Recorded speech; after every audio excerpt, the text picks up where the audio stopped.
एक जान सदम है जान जहाँ छाए जो घोरा तुझे मथा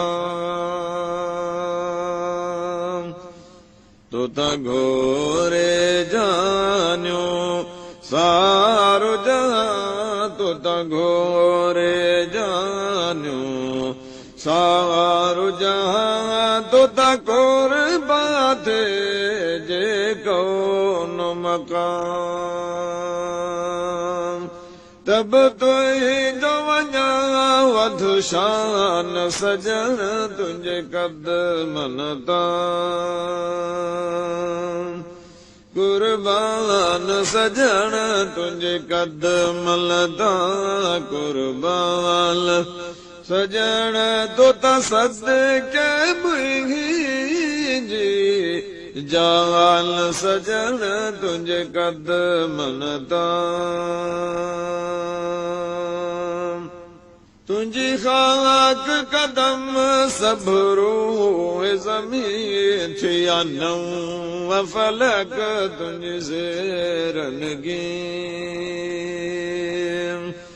तुखे पेरे पूंदल अर्श परे तुखे पेरे पूंदल अर्श परे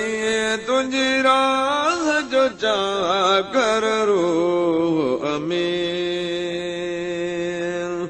तुझो साथी खुद सुबहान सजन तुझे कदमन तां कुर्बान सजन तुझे कदमन तां कुर्बान सजन तो सदके मुंहिंजी जान सजन तुझे कदमन तां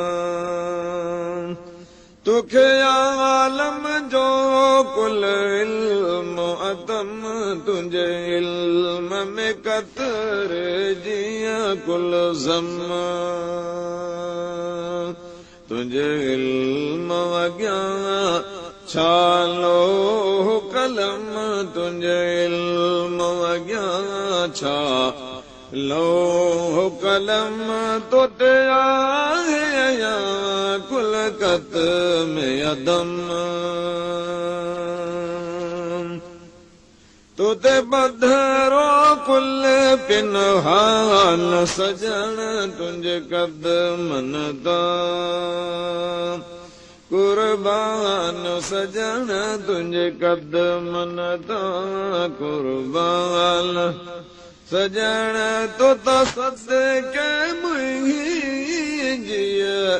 जान सजन तुझे कदमन तां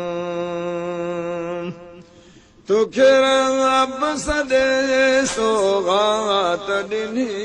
जेका तो थे घुरी उत साथ ॾिनी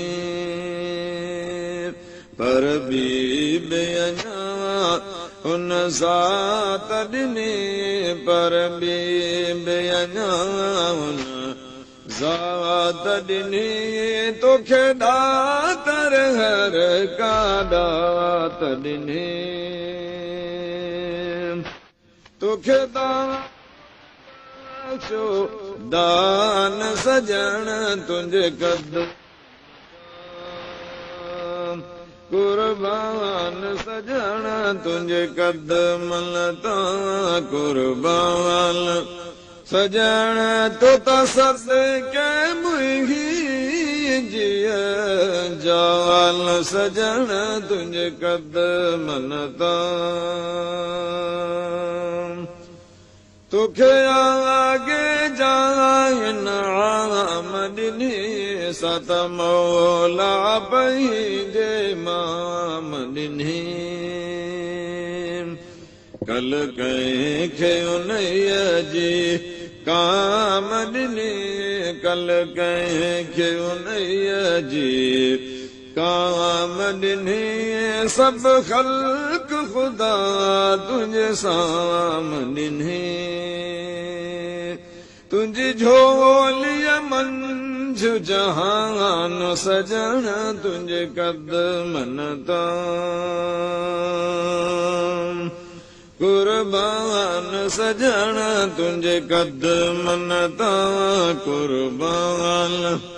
सजण तो त सदके मुंहिंजी जिया जान सजण तुंहिंजे कदमन तां